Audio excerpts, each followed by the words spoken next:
27 सितंबर 2022। नई दिल्ली का शाहीन बाग इलाका। सड़कों पर सन्नाटा था और गलियों में अंधेरा। शाहीन बाग के निवासियों को इस बात का गुमान था कि उनके इलाके में उनकी मर्जी के बिना परिंदा भी पर नहीं मार सकता। रात के 3 बजे अचानक एक घर के दरवाजे पर दस्तक हुई। अंदर सो रहा घर का मालिक ने जैसे ही दरवाजा खोला, उसके होश उड़ गए। सामने खाकी वर्दी पहने 4 हट्टे कट्टे नौजवान खड़े थे। इससे पहले कि वो कुछ समझ पाता या शोर मचा पाता, दिल्ली पुलिस के उन पहलवानों ने उसे दबोच लिया। पलक झपकते ही उसे घर के बाहर खड़ी एक गाड़ी में डाल दिया गया। उसकी पत्नी चीखने लगी। शोर सुनकर पड़ोसी जागे, लोग इकट्ठा होने लगे। 10 से 15 लोग उस गाड़ी के पीछे दौड़ने ही वाले थे कि उन्हें एहसास हुआ कि वो घिर चुके हैं। दिल्ली पुलिस के स्वॉट कमांडोज ने पूरे मोहल्ले की घेराबंदी कर रखी थी। ऑर्डर साफ था, ना कोई अंदर आएगा ना कोई बाहर जाएगा। उस रात शाहीन बाग का वो भ्रम टूट गया कि उनके इलाके में पुलिस घुस नहीं सकती। ये सिर्फ एक गिरफ्तारी नहीं थी। उसी वक्त उसी समय देश के अलग अलग हिस्सों में 12 और लोगों को उठाया जा रहा था। ये सभी लोग देखने में तो आम नागरिक थे, लेकिन इनका असल काम एक ही था, पीएफआई के लिए काम करना। ये सब कुछ एक बहुत बड़े प्लान का हिस्सा था, जिसका नाम था ऑपरेशन ऑक्टोपस।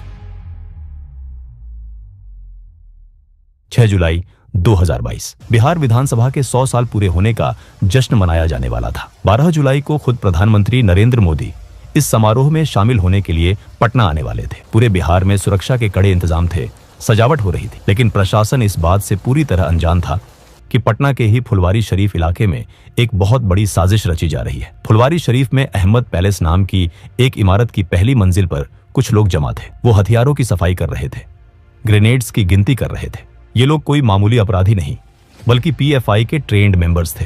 उनका मकसद खौफनाक था। 12 जुलाई को जब प्रधानमंत्री मोदी पटना आए तो उन पर दिन दहाड़े हमला करना। उनकी तैयारी पूरी थी। वो जानते थे कि प्रधानमंत्री का काफिला कहां से गुजरेगा और सुरक्षा में कहां चूक हो सकती है। तभी एक घटना ने बाजी पलट दी। फुलवारी शरीफ थाने के एसएचओ इकरार अहमद के पास एक व्हाट्सएप मैसेज आया। मैसेज बेहद भड़काऊ था। उसमें लिखा था, तुम्हें शर्म आनी चाहिए, मुसलमान आखिर कब बनोगे तुम? प्रॉफिट की महानता का गुणगान कब करोगे? कल जुमे की नमाज है, नया टोला की जामा मस्जिद पहुंचो और अपने रसूल को साबित करो। इस मैसेज ने पुलिस के कान खड़े कर दिए। पहले तो एक 0 एफआईआर दर्ज की गई, लेकिन जैसे ही पीएम मोदी के दौरे की तारीख नजदीक आई, सुरक्षा एजेंसियां अलर्ट मोड पर आ गईं। बिहार पुलिस ने उस व्हाट्सएप मैसेज की तह तक जाने का फैसला किया। जांच की आंच फुलवारी शरीफ के अहमद पैलेस तक जा पहुंची। 11 जुलाई को पुलिस ने वहां छापा मारा। वहां का नजारा देखकर पुलिस वालों के पैरों तले जमीन खिसक गई। वहां सिमी का पूर्व सदस्य अतहर परवेज और झारखंड पुलिस का एक रिटायर्ड दरोगा मोहम्मद जलालुद्दीन मौजूद थे। वो वहां युवाओं को हथियार चलाने की ट्रेनिंग दे रहे थे। लेकिन सबसे खतरनाक चीज जो वहां मिली वो था एक 7 पन्नों का डॉक्यूमेंट। उस डॉक्यूमेंट का टाइटल था India 2047 towards rule of Islam in India. उस डॉक्यूमेंट में साफ साफ लिखा था कि कैसे 2047 तक, जब भारत अपनी आजादी के 100 साल मना रहा होगा, तब तक भारत को एक इस्लामिक राष्ट्र बना दिया जाएगा। पूछताछ में उन्होंने कबूला कि उनका प्लान पीएम मोदी के दौरे के दौरान हमला करने का था। ये खबर जैसे ही दिल्ली पहुंची, हड़कंप मच गया। ये खबर जब राष्ट्रीय सुरक्षा सलाहकार अजीत डोभाल तक पहुंची तो वो समझ गए कि पानी सिर से ऊपर जा चुका है। 15 जुलाई 2022 को इंटेलिजेंस ब्यूरो आईबी ने एक और शख्स को गिरफ्तार किया, मरगूब अहमद दानिश। उसके फोन में गजवा ए हिंद नाम का एक व्हाट्सएप ग्रुप मिला, जिसमें पाकिस्तान और बांग्लादेश के आतंकी संगठनों के लिंक्स थे।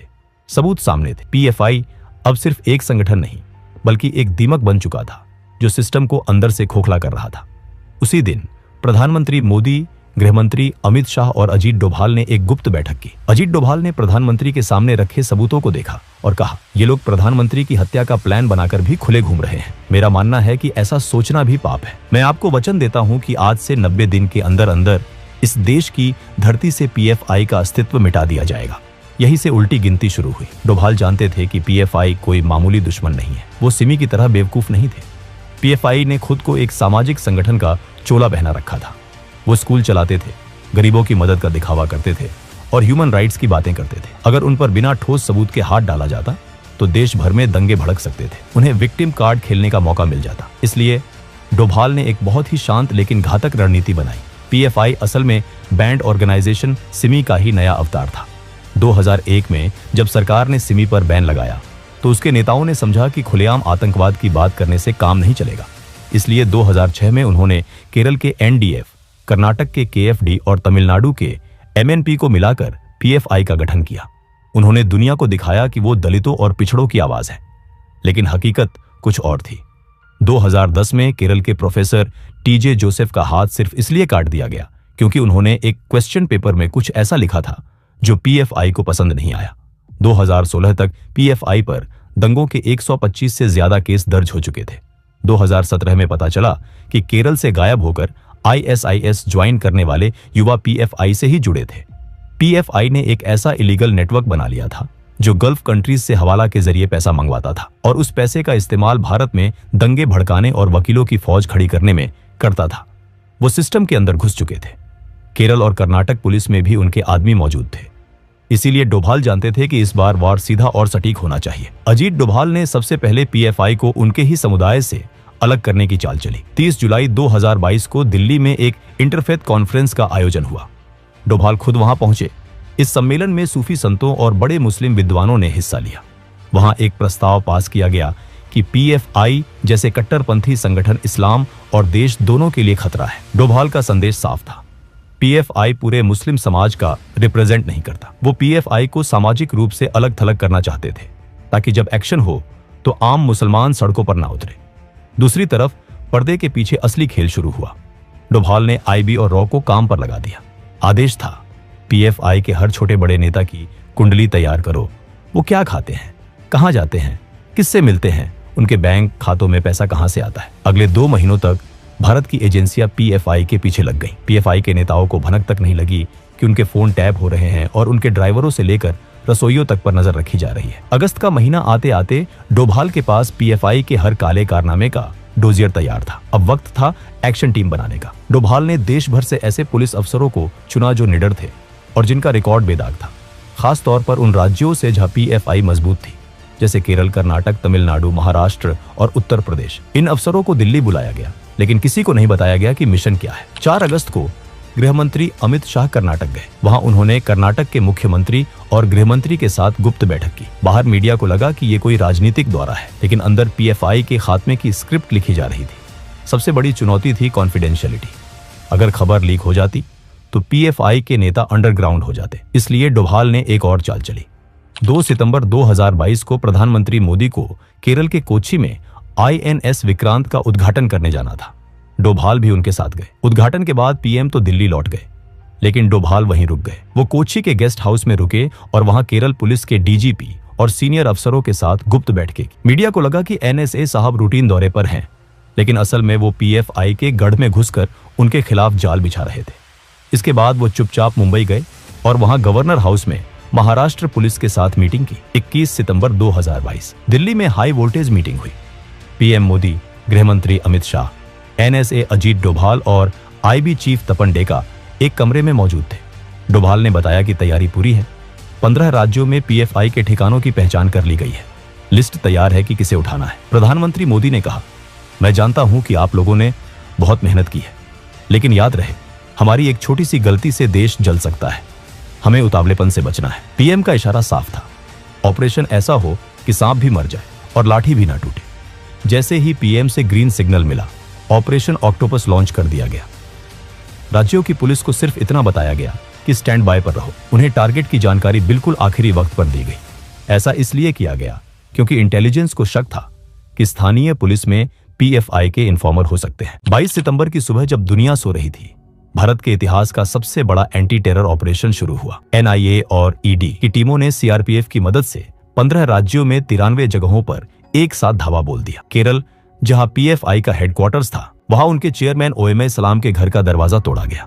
दिल्ली में पीएफआई के राष्ट्रीय अध्यक्ष परवेज अहमद को बिस्तर से उठाया गया। कर्नाटक, तमिलनाडु, यूपी, बिहार, हर जगह एक ही कहानी थी।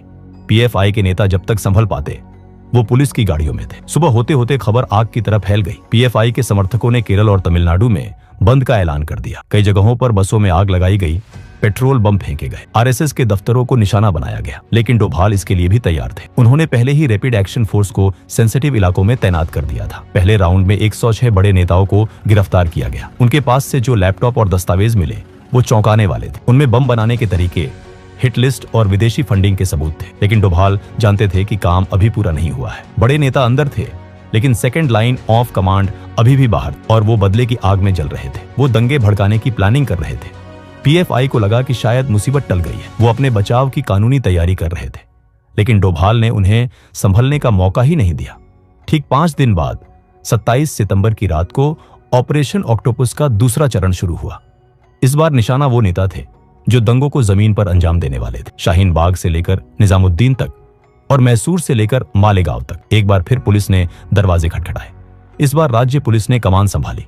7 राज्यों में ताबड़तोड़ छापेमारी हुई और पीएफआई के बचे खुचे नेटवर्क को तहस नहस कर दिया गया। 170 से ज्यादा और गिरफ्तारियां हुई। अब पीएफआई के पास ना नेता बचे थे, ना पैसा और ना ही कोई प्लान बनाने वाला। पीएफआई का पूरा ढांचा ताश के पत्तों की तरह बिखर चुका था। वो समझ ही नहीं पाए कि उनके साथ क्या हुआ। ऑपरेशन का ग्राउंड वर्क पूरा हो चुका था। अब बारी थी कानूनी मुहर की। 27 सितंबर की रात खत्म हुई और 28 सितंबर की सुबह का सूरज निकला। गृह मंत्रालय ने एक नोटिफिकेशन जारी किया। उसमें साफ शब्दों में लिखा था, पीएफआई और उसके 8 सहयोगी संगठनों को यूएपीए के तहत 5 साल के लिए बैन किया जाता है। सरकार ने सिर्फ पीएफआई को ही नहीं बल्कि उसके छात्र संगठन, महिला विंग और अन्य सभी ब्रांचेस को भी बैन कर दिया। बैन लगते ही पीएफआई के दफ्तर सील कर दिए गए, उनके बैंक खाते फ्रीज कर दिए गए, वेबसाइट ब्लॉक कर दी गई। पीएफआई के एक नेता ने गिरफ्तारी से कुछ देर पहले संगठन को बंद करने का ऐलान भी कर दिया, लेकिन तब तक बहुत देर हो चुकी थी। ऑपरेशन ऑक्टोपस न केवल भारत की सुरक्षा एजेंसियों की जीत थी, बल्कि ये अजीत डोभाल की कूटनीति और प्रधानमंत्री मोदी की पॉलिटिकल विल का भी प्रमाण था। जिस पीएफआई ने 2047 तक भारत को इस्लामिक राष्ट्र बनाने का सपना देखा था, उसका खुद का अस्तित्व 2022 में ही मिट गया। डोभाल ने अपना वादा निभाया था। 90 दिनों के भीतर बिना किसी खून खराबी के, बिना किसी गोलीबारी के उन्होंने देश के सामने खड़े एक बहुत बड़े खतरे को जड़ से उखाड़ फेंका। ऑक्टोपस के 8 हाथ काट दिए गए थे।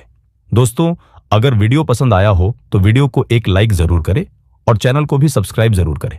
हम ऐसे ही वीडियो हर हफ्ते लाते रहेंगे। तब तक के लिए जय हिंद।